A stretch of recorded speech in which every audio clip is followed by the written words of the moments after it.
E-passport করতে গিয়ে অনেকে বুঝতে পারেন না কোথায় থেকে শুরু করবেন, কিভাবে অনলাইনে ই-পাসপোর্টের আবেদন করবেন। তাছাড়া আপনার ই-পাসপোর্ট আবেদন করার জন্য কি কি কাগজপত্রের প্রয়োজন হবে, কত টাকা ফি আপনাকে পেমেন্ট করতে হবে, এই পুরো প্রসেসটি আমি আপনাদেরকে সহজভাবে দেখানোর চেষ্টা করব। তবে ভিডিওটি শুরু করার আগে ছোট্ট একটা অনুরোধ, আপনি যদি আমাদের চ্যানেলে নতুন হয়ে থাকেন দয়া করে আমাদের চ্যানেলটি সাবস্ক্রাইব করে পাশে থাকা বেল আইকনে ক্লিক করে রাখুন, যাতে এই ধরনের গুরুত্বপূর্ণ ভিডিও আপলোড করার সাথে সাথে আপনার কাছে পৌঁছে যায়।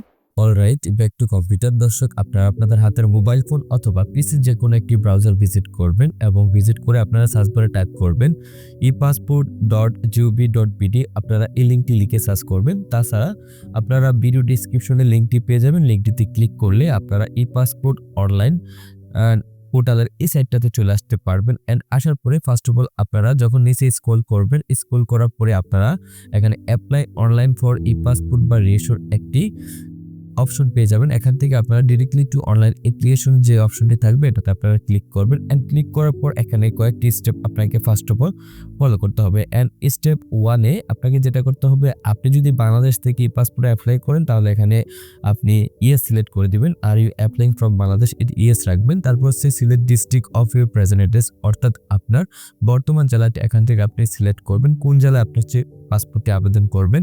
ওকে, আমরা আমাদের ডিস্ট্রিক্টটি সিলেক্ট করে দিলাম। তারপর হচ্ছে select the police station nearest to your present address, অর্থাৎ আপনার বর্তমান ঠিকানার যে পুলিশ স্টেশন রয়েছে সেটা আপনি এখানে সিলেক্ট করবেন।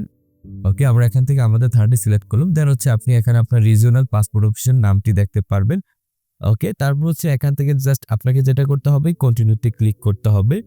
ওকে, কন্টিনিউতে ক্লিক করার পর এখানে স্টেপ 2-তে হচ্ছে আপনাকে একটি ভ্যালিড ইমেল অ্যাড্রেস এখানে ইনক্লুড করতে হবে, অর্থাৎ আপনার একটি ভ্যালিড ইমেল অ্যাড্রেস এখানে আপনি টাইপ করে দিবেন, যেটার মাধ্যমে হচ্ছে মূলত আপনাকে অ্যাকাউন্টটিকে অ্যাক্টিভেট করতে হবে। এরকম একটি ইমেল অ্যাড্রেস আমরা এখানে টাইপ করে দিলাম। তারপর হচ্ছে রোবোটিক ক্যাপচাটিতে আপনি ক্লিক করবেন আই এম হিউম্যান, এবং এটাতে ক্লিক করার পরে আপনি পুনরায় এখানে কন্টিনিউতে ক্লিক করবেন। ওকে, আমরা এখান থেকে কন্টিনিউ বাটনটাতে ক্লিক করে দিচ্ছি।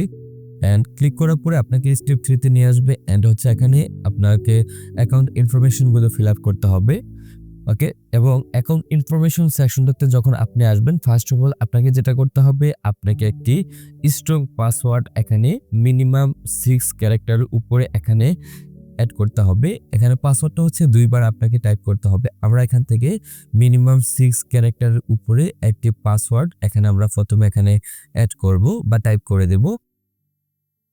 এবং পাসওয়ার্ডটি টাইপ করার পরে আপনাকে পুনরায় পাসওয়ার্ডটিকে রিপিট করতে হবে, বা ডান পাশে যে সেকশনটা দেখতে পাচ্ছেন এখানে পুনরায় হচ্ছে আপনাকে পাসওয়ার্ডটাকে রিপিট করে এখানে টাইপ করতে হবে। অ্যান্ড পাসওয়ার্ডটা হচ্ছে আপনি যখন এখানে অ্যাড করবেন, অ্যাড করার পরে নিচের দিকে স্ক্রল করবেন। অ্যান্ড স্ক্রল করার পরে এখানে given name and sir name দুইটি অপশন দেখতে পারবেন। গিভেন নেমটা হচ্ছে এখানে অপশনাল, এবং এখানে আমি একটা বিষয় আপনাদেরকে ক্লিয়ার করে দিই, যাদের নাম শুধুমাত্র একটা ওয়ার্ডে, যেমন হচ্ছে রহিম, করিম, সেক্ষেত্রে হচ্ছে আপনারা গিভেন নেমটা এটা অপশনাল, যেহেতু স্কিপ করবেন, শুধু সার নেম হচ্ছে আপনার নামটি দিয়ে দিবেন। আর যদি যাদের নাম দুইটা পার্ট থাকে, যেমন মোহাম্মদ রহিম বা আব্দুল করিম, এরকম যদি দুইটা অংশ থাকে সেক্ষেত্রে হচ্ছে গিভেন নেমে নামের প্রথম অংশ বা ফার্স্ট পার্ট দিবেন, এবং নামের লাস্ট পার্ট হচ্ছে আপনি সার নেমে দিয়ে দিবেন।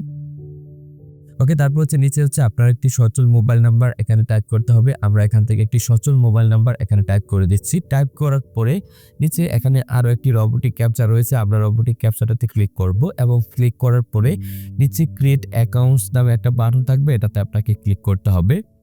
ওকে, ক্লিক করার পর জাস্ট হচ্ছে আপনি স্টেপ 4-এ দেখতে পারবেন যে অ্যাক্টিভেট ই পাসপোর্ট অ্যাকাউন্ট, এবং আপনি যে মেল অ্যাড্রেসটা ইউজ করেছেন এখানে আমরা একটি মেসেজ দেখতে পাচ্ছি যে an email was sent to, আমার যে মেল অ্যাড্রেসটা এখানে দেখাচ্ছে check your email and activate your e passport account by clicking the activation link, অর্থাৎ আমি যে মেলটা ইউজ করেছি এই মেলটাতে হচ্ছে অ্যাক্টিভেশন লিঙ্ক পাঠানো হয়েছে ই পাসপোর্ট অনলাইন পোর্টাল থেকে। এখন আমরা আমাদের মেলটাতে ভিজিট করব, অ্যান্ড ভিজিট করে আমরা অ্যাকাউন্টটাকে অ্যাক্টিভেট করব। ওকে, আপনি যখন আপনার মেইলে চলে আসবেন, আসার পরে দেখতে পারবেন যে ই পাসপোর্ট থেকে একটি মেইল পাঠানো হয়েছে ই পাসপোর্ট অনলাইন পোর্টাল থেকে, এবং আপনি যখন মেইলটা ওপেন করবেন আপনি দেখতে পারবেন যে এখানে একটি অ্যাক্টিভেশন লিঙ্ক রয়েছে। Your account at the E passport online portal has been created to confirm your email address and activate the new account, please click here. এখানে একটি হাইপার লিঙ্ক থাকবে, আপনারা ক্লিক হেয়ারে যখন ক্লিক করবেন আপনার অ্যাকাউন্টটি অ্যাক্টিভেট হবে। এবং আমরা দেখতে পাচ্ছি your account is activated, sign in to start your online application for the new e passport. Then হচ্ছে আপনি সাইন ইনে ক্লিক করবেন, ক্লিক করে আপনি যে ইমেল অ্যাড্রেস এবং পাসওয়ার্ড দিয়েছেন এখানে ইমেল অ্যাড্রেস পাসওয়ার্ড টাইপ করবেন, এবং এখানে পুনরায় আবার একটি রোবোটিক ক্যাপচা থাকবে। রোবোটিক ক্যাপচাটাতে হচ্ছে আপনাকে পুনরায় ক্লিক করতে হবে, এবং রোবোটিক ক্যাপচাটাতে ক্লিক করার পর আপনি জাস্ট সাইন ইনে ক্লিক করলে হচ্ছে আপনার অ্যাকাউন্টটি লগ ইন হয়ে যাবে। সো আমরা এখান থেকে সাইন ইনের উপরে ক্লিক করে দিচ্ছি।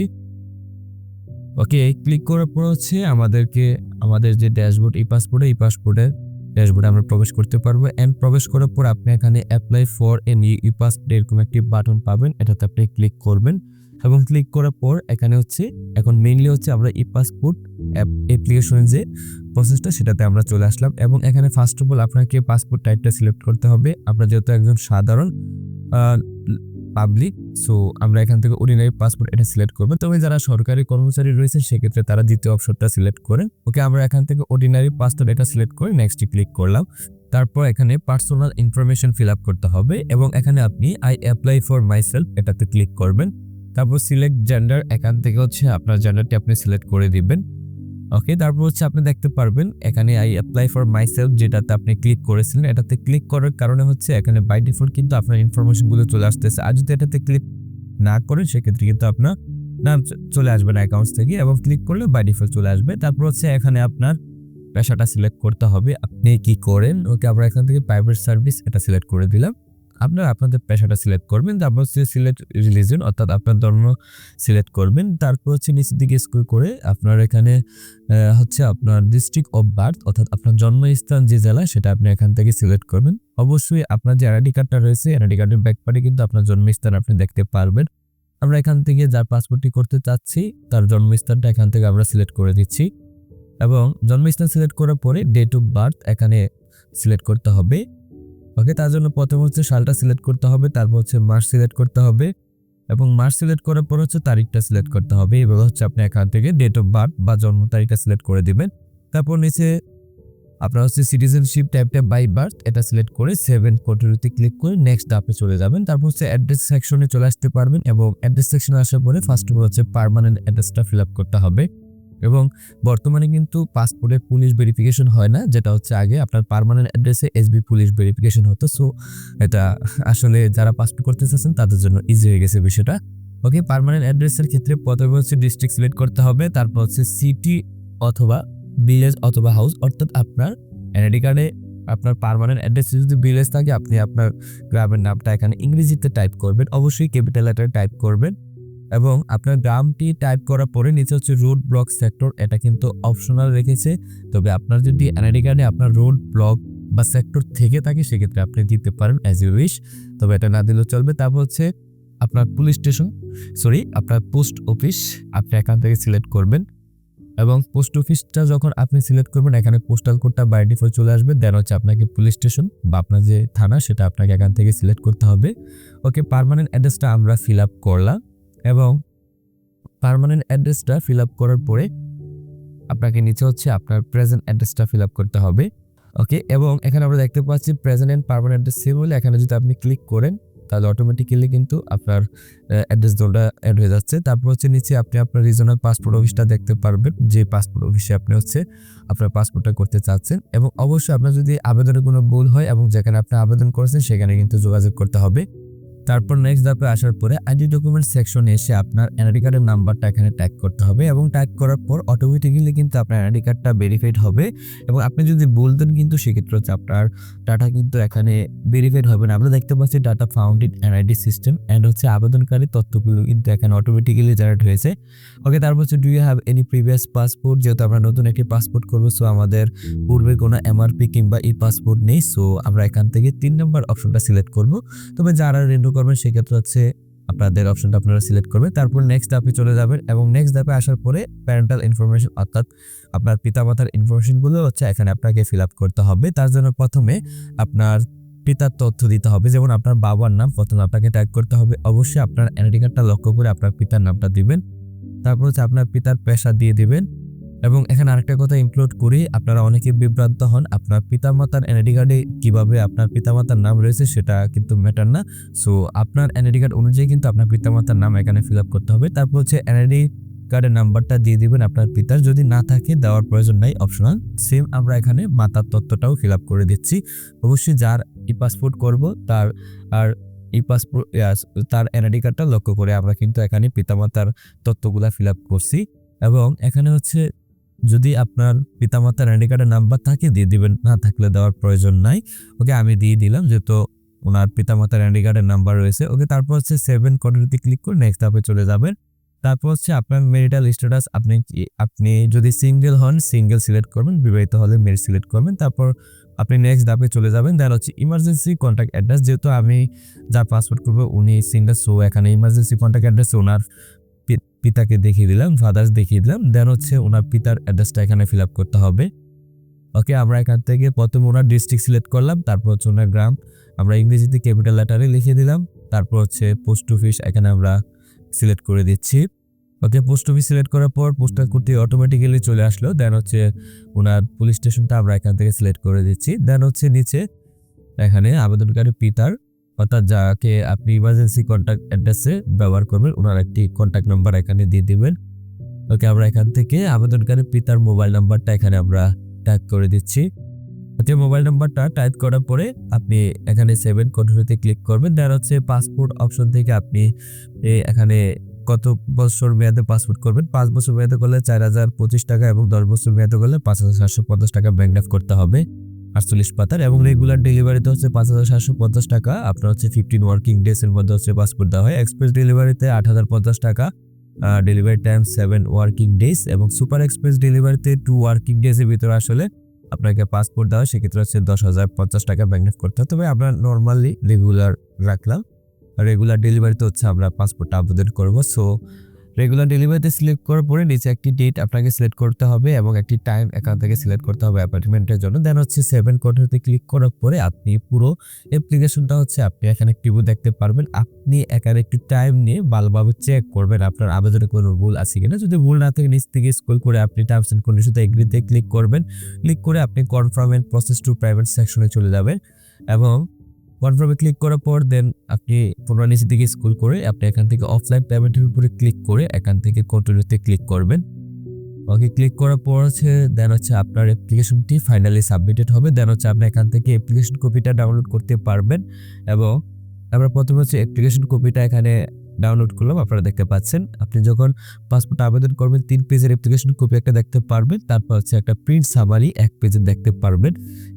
এই টোটাল 4টা পেজ হচ্ছে আপনাকে প্রিন্ট আউট করতে হবে। এবং আপনি যখন আবেদনটা করবেন আবেদন কপি আপনি প্রিন্ট আউট করার পর আপনাকে বেশ কিছু ডকুমেন্টস হচ্ছে আপনার আবেদনের সাথে অ্যাড করে দেন হচ্ছে আপনি পাসপোর্ট অফিসে আপনাকে অ্যাপয়েন্টমেন্টের যে টাইম রয়েছে বা ডেট রয়েছে ওই ডেটে হচ্ছে আপনাকে অ্যাটেন্ড করতে হবে। এবং আমি আপনাদেরকে বলে দিচ্ছি কি কি ডকুমেন্টস আপনাদের লাগতে পারে। এবং আপনারা যখন প্রিন্ট সামারিটা কালেক্ট করবেন বা প্রিন্ট করবেন আবেদন করার পরে আপনারা কিন্তু প্রিন্ট সামারির মধ্যে কিন্তু দেখতে পারবেন কি কি ডকুমেন্টস আপনাদের প্রয়োজন হবে। এবং আমরা যদি প্রিন্ট সামারির নিচের দিকে স্ক্রল করে আমরা দেখতে পাচ্ছি list of requirement documents. First of all এখানে 1 নম্বরে দেখতে পাচ্ছি প্রিন্টেড অ্যাপ্লিকেশন সামারি, যেটার কথা আমি আপনাদেরকে বলেছি। আপনার অ্যাপ্লিকেশন সামারিটা প্রয়োজন হবে এবং প্রিন্ট সামারি প্রয়োজন হবে। তারপর হচ্ছে আইডেন্টিটি ডকুমেন্টস, অর্থাৎ আপনার যদি এনআইডি কার্ড থাকে এনআইডি কার্ড আপনি প্রিন্ট আউট করে নেবেন আবেদনের সাথে, বা জন্ম নিবন্ধন দিয়ে পাসপোর্ট করলে জন্ম নিবন্ধন প্রয়োজন হবে। তারপর হচ্ছে পেমেন্ট স্লিপ প্রয়োজন হবে, এ-চালান অথবা ই-চালান, যার যেটা। আপনি যদি অনলাইনে করেন এ-চালান, অথবা আপনি যদি ব্যাংকে পেমেন্ট করে থাকেন ব্যাংক থেকে আপনি ই-চালান নিয়ে নেবেন। তারপর হচ্ছে যারা চাকরিজীবী সেক্ষেত্রে হচ্ছে আপনার প্রতিষ্ঠান থেকে একটি এনওসি আপনি নিয়ে নেবেন বা একটি প্রত্যয়নপত্র নিয়ে যাবেন। তাছাড়া যদি আপনার এমপ্লয় আইডি কার্ড থাকে এমপ্লয় আইডি কার্ড নিয়ে যাবেন। তবে যারা স্টুডেন্ট থাকবেন সেক্ষেত্রে হচ্ছে আপনার সার্টিফিকেট কিংবা আপনার হচ্ছে স্টুডেন্ট আইডি কার্ড যদি থাকে নিয়ে যাবেন। ওকে, তারপর যারা পাসপোর্ট রিনিউ করেন সেক্ষেত্রে হচ্ছে পূর্ববর্তী পাসপোর্ট লাগবে। তবে যারা নতুন পাসপোর্ট করবেন তাদের পূর্বে কোনো পাসপোর্ট লাগবে না। তাছাড়া আপনাদের ইউনিয়ন পরিষদ কিংবা আপনাদের সিটি কর্পোরেশনের যদি নাগরিক সনদপত্র থাকে, নাগরিক সনদপত্র এবং ইউটিলিটি বিল আপনারা সাথে করে নিয়ে যাবেন। তো এই ছিল আপনার 2026 সালে ই পাসপোর্ট আবেদনের নতুন প্রসেস। যদি ভিডিওটি ভালো লেগে থাকে অবশ্যই আমাদের চ্যানেলটি সাবস্ক্রাইব করে রাখবেন, যাতে এই ধরনের গুরুত্বপূর্ণ ভিডিও আপলোড করার সাথে সাথে আপনার কাছে পৌঁছে যায়। আজকের মতো বিদায় নিচ্ছি, দেখা হচ্ছে নতুন কোনো ভিডিওতে। সে পর্যন্ত ভালো থাকুন, সুস্থ থাকুন, আল্লাহ হাফেজ।